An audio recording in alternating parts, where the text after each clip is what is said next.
After 15 years of dedication, I was fired for being too old and too expensive. What they didn't know was I had been waiting for this moment for 3 weeks, and when I walked out that door, I took with me the soul of the product their entire company depended on. I trust you understand why we're here. Marlene's voice, Data Nest's head of HR, was colder than the air conditioning, blowing against the back of my neck.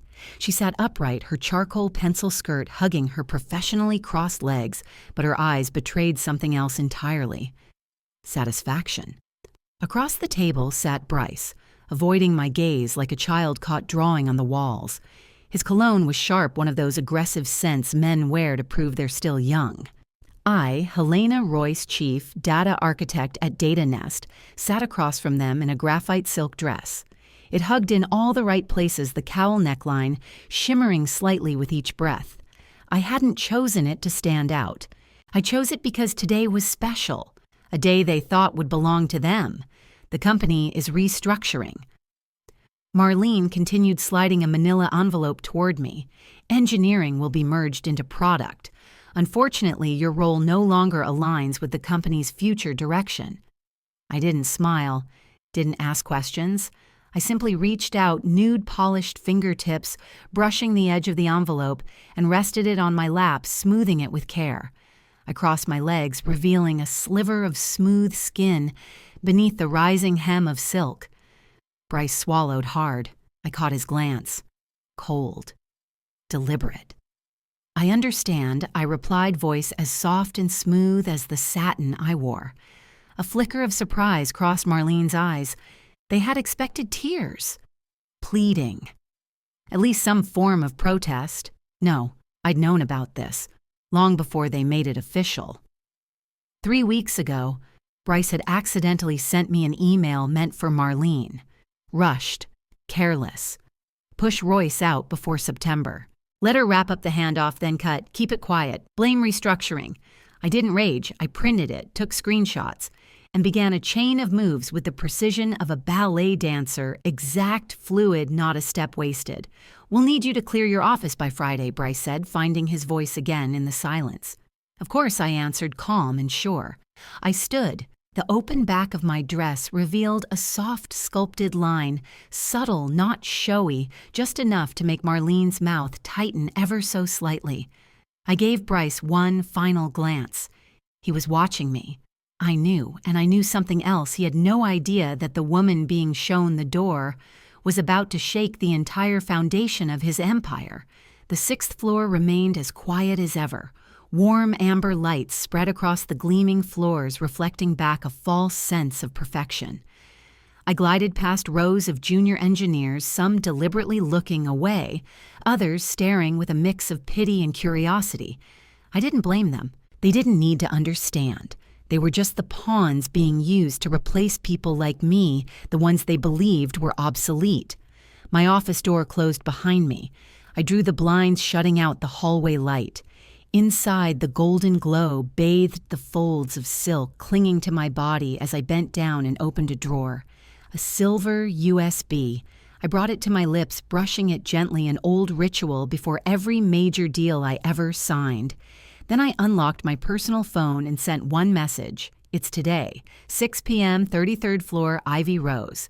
10 seconds later, a reply lit up. Table reserved, champagne ready. I sat crossed my legs again. A faint line of lace stocking peeked from beneath my dress, a small reminder to myself I didn't need to scream to reclaim justice. I just had to walk the way I always did, seductive, sharp, and dangerously ungovernable.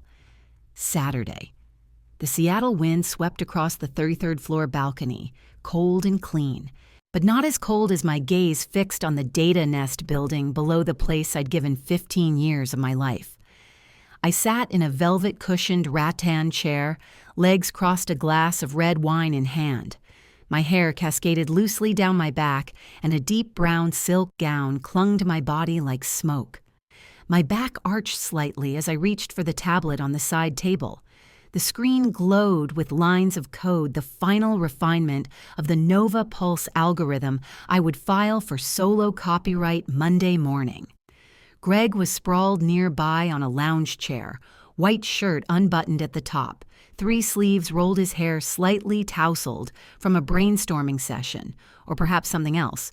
"Now you're both sexy and terrifying," he said, eyes lingering on my bare back. I took a sip of wine, not turning around. Exactly how Data Nest will feel when they read the press release Monday morning.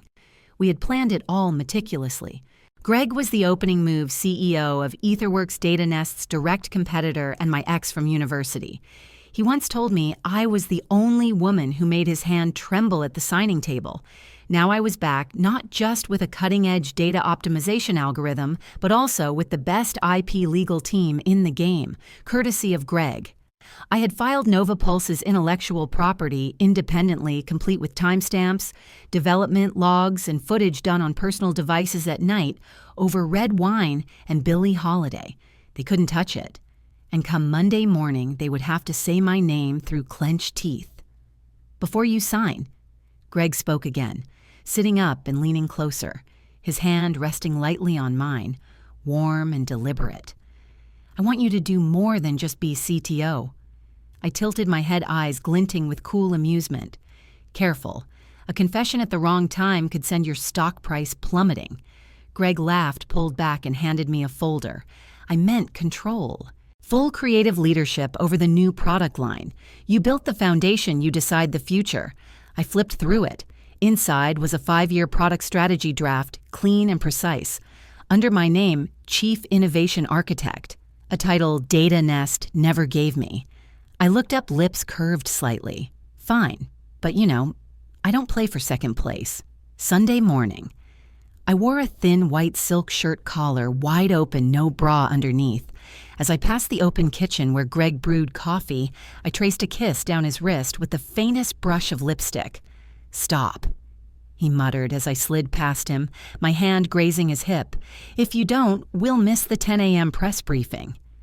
I smiled, glancing back over my shoulder with a look that promised and threatened. "Then you'd better brew faster." The internal press briefing was held in a glass-walled room where the sun spotlighted me the moment I entered. I wore a black blazer left unbuttoned, underneath a sleek black silk bralette and a plunging neckline. Where some women hide in meetings like these, I made sure no one could look away. Standing before the screen, I gestured to the slide. Nova Pulse, a flexible data OS 42% faster than data frame. My voice was calm, measured. No one dared interrupt. Greg sat front row, his arm resting on the chair, eyes fixed not on my body but on the sheer power I radiated. That afternoon, I received a message from someone on my former engineering team at Data Nest. "Helena, rumor has it you're building something new. Is it true?" I didn't reply. I sent back one image, the new Nova Pulse logo, my name in the corner, and 3 words you'll see tomorrow. That night, Greg and I toasted with champagne, sitting on the balcony as if Seattle belonged only to us.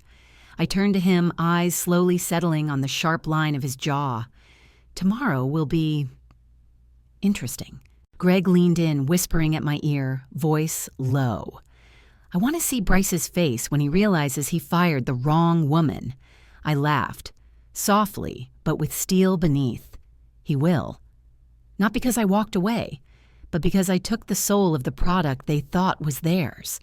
And in that moment, beneath the patio lights with wine and night folding around us, I knew one thing for sure. Tomorrow, I wouldn't need to reclaim power, because I never lost it." Monday, 6:00 a.m. I wore a tailored ash gray blazer, the neckline dipping just low enough to reveal the soft black lace underneath. Not too much, but enough to linger in memory. Deep red lipstick, low bun, a Cartier watch on my wrist. I stepped into the waiting town car beneath my high-rise. Seattle hadn't quite woken up. 7:00 a.m. The press release hit. Etherworks officially acquires exclusive rights to Nova Pulse technology.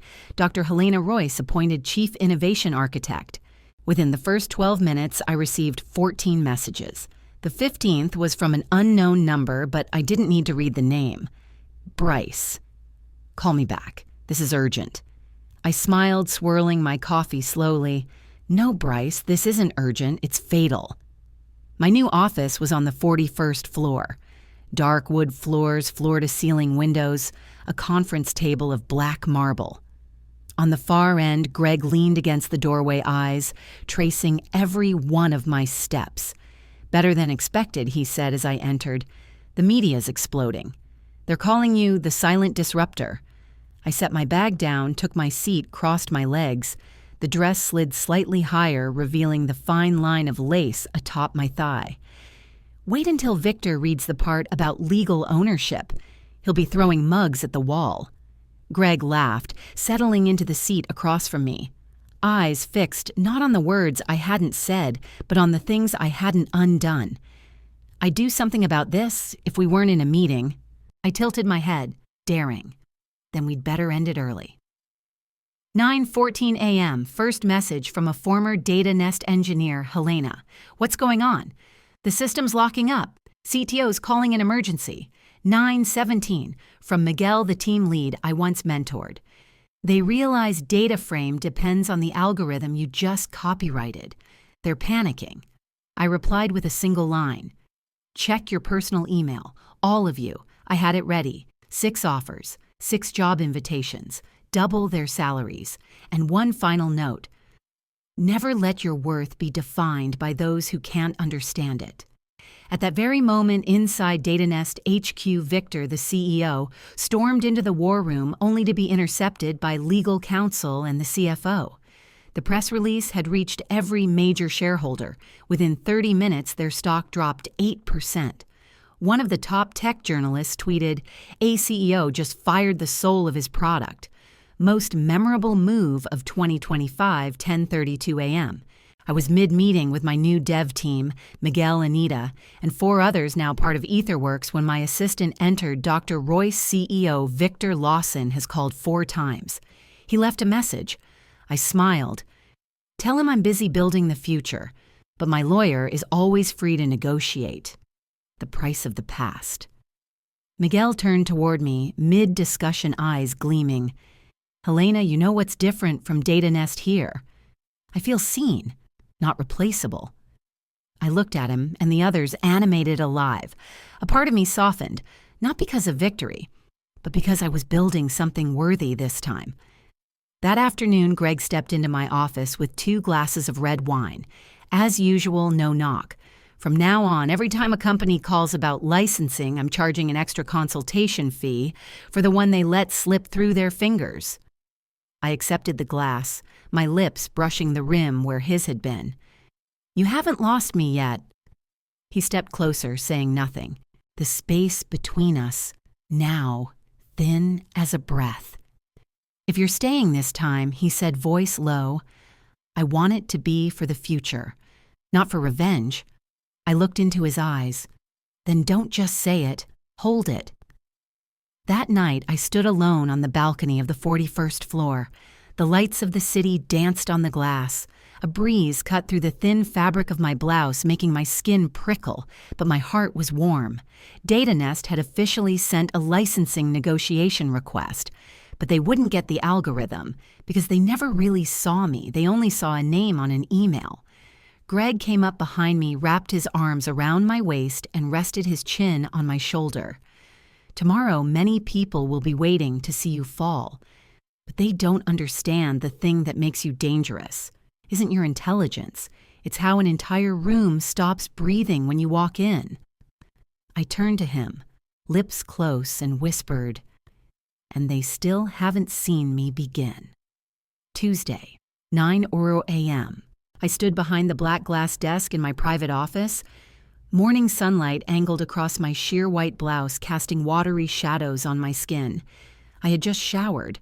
My hair was still damp, falling loosely over one shoulder, revealing a trace of black lace behind the fabric, just enough to make anyone pause before speaking.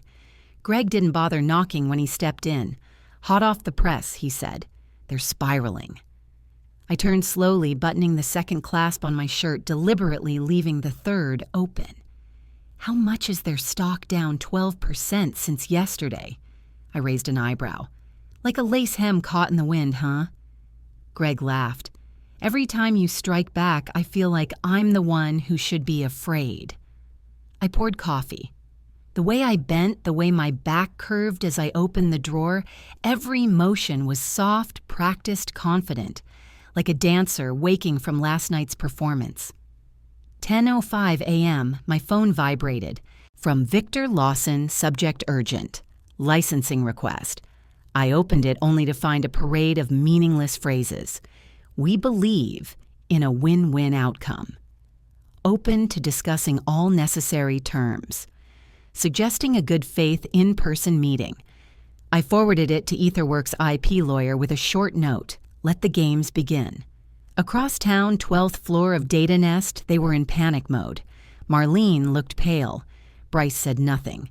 Victor slammed his hand on the table. No one thought we needed to register the IP whose responsible Miguel, now on my team, shared everything with me over text. I read each message while painting my nails cherry red, each stroke slow and steady, like blood seeping from the pride of men too arrogant to see the storm coming. Noon. My office smelled of wood and jasmine. I changed into a thin beige suit, underneath a silk camisole with a plunging neckline. Greg passed by, paused, then turned back. Should I be worried every time you dress like that someone out there is about to lose millions? I smiled, not denying it. I dressed to match my mood, and today I'm in a winning one. 2:00 p.m. Etherworks sent the official licensing terms to Data Nest. Usage fee, 3 industry standard. Public acknowledgement. Helena Royce as sole algorithm creator. Ban on related tech without explicit license. Violation, Downs court action, Hull's product seizure. 3 minutes later, Victor replied. We need time to review. I texted Greg simply, the slower they move, the harder they bleed. That evening, I lounged barefoot on my burgundy leather sofa legs draped over the armrest, a glass of cognac in hand. Miguel called. You know what they're doing, right? Trying to rebuild the system from scratch. Exactly. Bryce is forming a new dev team, promising they'll have a replacement for Nova Pulse in 6 months. I laughed, tilting my head back so my pearl-back harness slipped free of the silk dress. It took me 3 years. You know that. No one has the patience or the talent to shortcut that. Miguel's voice dropped into admiration. You didn't just fight back, you made them destroy themselves. Near midnight, I opened old photos back when I stood behind Victor at press conferences. Just a nameless tech shadow, hair tied tight, collar buttoned, mouth shut. Then I looked at myself now. Champagne satin nightgown, plunging neckline, golden light brushing over my skin like honey. I hadn't changed. I had simply stopped shrinking. Before sleep, Greg texted board meets tomorrow. They want you to be the face of Etherworks' new product line. I replied, only if I use my own image. No airbrushing, no erasing time. I'm 40. That's what makes me dangerous. As I turned off the lights, I knew tomorrow I wouldn't just be the architect of a leading technology. I would become the symbol of a new era where seduction comes not from youth, but from knowing your worth. Wednesday morning. I stepped into Etherworks headquarters, the elevator opening onto the top floor. My charcoal sheath dress cinched just enough at the waist to whisper one thing clearly: power can be tailored. The fabric flowed like liquid soft as water, yet every step I took struck like metal heels on stone. My new assistant, a soft-voiced young man with the charm of a late-night jazz host, was already waiting outside my office. Dr. Royce, he bowed slightly. Journalists are gathering in the lobby. Forbes Fast Company wired. They're all requesting interviews about Nova Pulse and about you. I smiled, raising my coffee cup, deep red lipstick pressed to the rim. They want a story. Let's give them a legend. 9:00 a.m. The media erupted. Data Nest fails to rebuild after losing Nova Pulse licensing. Helena Royce, from termination to industry architect. Victor had not made a public appearance since receiving the ultimatum from our legal team. According to Miguel, he was unraveling. Their meeting room was all gray this morning. Ice-cold atmosphere. Employees updating LinkedIn. No one believes him anymore. 11:37 a.m. A call came in. Denise, former HR head at Data Nest, the same one who had slid the severance envelope toward me without meeting my eyes. "Hello, Helena. Dr. Royce, I'm busy. Just 1 minute. Victor, would like to rediscuss the licensing terms. Perhaps even restore your public image." I laughed softly, undoing the second shirt button, letting my hair fall to one side as I leaned back in the chair. Restore my image. Since when did I need a dishonest company to define my value? Silence on the line. I continued, voice smooth as glass. "You need the algorithm. You need the license. You need to save your company. But I don't sell silence. I sell technology. And I charge what it's worth." 2:00 p.m. Data Nest's board of directors convened an emergency meeting. An hour later, insider news leaked Victor Lawson, CEO, officially resigned. Marlene and the general counsel were asked to leave immediately. I didn't feel triumphant. I simply sat on my balcony, barefoot in a thin silk gown, a glass of red wine in hand. The late afternoon sun kissed my skin like slow-burning fire. Greg stepped behind me, arms sliding around my waist lips, brushing the bare ridge of my shoulder. They collapsed because they underestimated a woman who knew her worth. I turned to him. They collapsed because they believed sexy women couldn't be dangerous, and that smart women had to look hard plain. What they didn't know was I could wear lace and rewrite the entire data industry. That evening, I took the stage for Etherworks' product launch livestream. I wore a black one-shoulder jumpsuit with a plunging neckline and open back. No filters, no age denial, no shame in curves or years. I stood center stage bathed in amber light and spoke in a voice low and warm. Technology is not just logic. It's intuition. It's emotion. It's the courage to walk back into the room that threw you out in heels and stand taller than ever. Every eye in the room was on me, not because of my clothes, but because I reminded them of what they'd forgotten.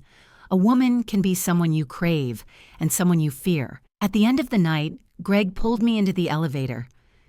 "Stay tonight," he murmured into my neck. "Didn't I just burn a company to the ground? You think I still have the energy to process data?" I turned, hand gliding down his stomach lips, brushing his. Don't confuse vengeance with desire. The first keeps me sharp. The second sets me on fire. Before I fell asleep, I wrote a single line in my journal. When they thought I was just a minor threat, I quietly became a storm. And they still haven't seen me unfurl my sails. Monday morning, 1 week after Data Nest's first official collapse, I entered Etherworks' strategic boardroom, polished black stone table, the company logo laser-etched into its surface. I didn't take my usual seat halfway down. Greg had offered me the head of the table. Today I claimed it. I wore an ivory white suit, underneath a sheer nude silk blouse, no collar, no buttons. It hugged my body like second skin. The sunlight streaming through the glass wall behind me cast a soft, blurred glow across the fabric, making even the most seasoned board members pause before remembering to look at the presentation slides. "Good morning," I began, voice slow and low. "Today we're not here to talk about Nova Pulse. It already won. Today we're here to discuss what comes next." Greg nodded from the far end of the table, his eyes holding that familiar mixture of respect and want. He never quite hid whenever I wielded power like it was perfume.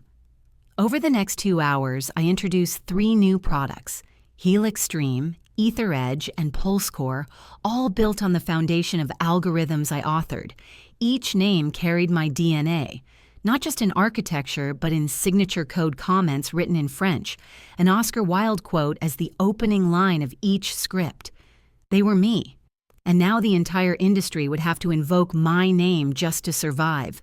When the meeting ended, I walked the hall barefoot under 9-centimeter heels, my fitted dress hugging like armor.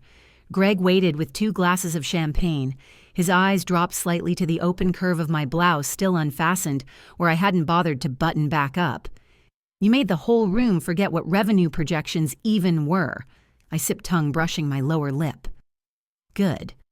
Money comes after power, and power comes after the moment a woman knows exactly who she is." By afternoon, headlines flooded the news feeds.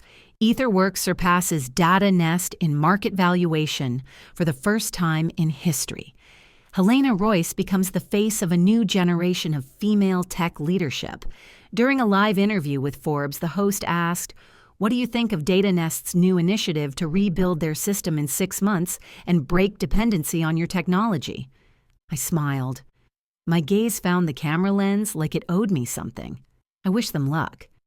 As for me, I took 3 years, not because it was hard, but because I wanted it written like a poem. And poetry can't be rushed. That night, I attended the International Technology Summit Gala. I wore a deep emerald velvet gown, backless to the waist. I wore minimal makeup, just red lips, soft, smoky eyes, and a gaze that reversed the balance of power in every room I entered. Richard Donovan, the new CEO of Data Nest, approached. "Dr. Royce," he said, respectful, "thank you for agreeing to meet." I set my wine glass down. "I'm not here for Data Nest. I'm here for your people, the ones who still believe justice has a place in this industry." He handed over the new agreement. Official licensing fee for Nova Pulse. Formal recognition of Helena Royce as sole creator. An equity-based compensation package in honor of what they tried to erase. I didn't look at the numbers. I simply said, "Now they'll learn." Never underestimate a woman who codes and knows how to wear a backless dress. 1 year later, I sat in my glass-walled office at Etherworks flipping through the latest quarterly R&D report. 3 products launched. 10 Fortune 500 clients had migrated from Data Nest. Stock value up 52%. A soft knock.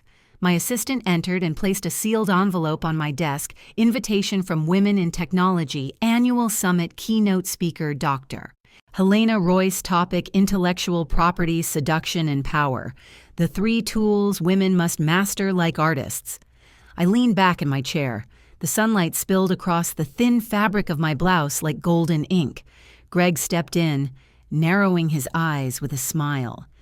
"Aren't you tired yet?" After toppling an empire and taking over an industry, I looked at him, pressing a finger to his chin, like a reminder I never toppled anything. I simply stood up when they turned their backs. We raised our glasses, and I said the last line of the journey. I didn't get revenge through rage. I got it through success. And the seduction they never saw coming was always born from the place they underestimated most.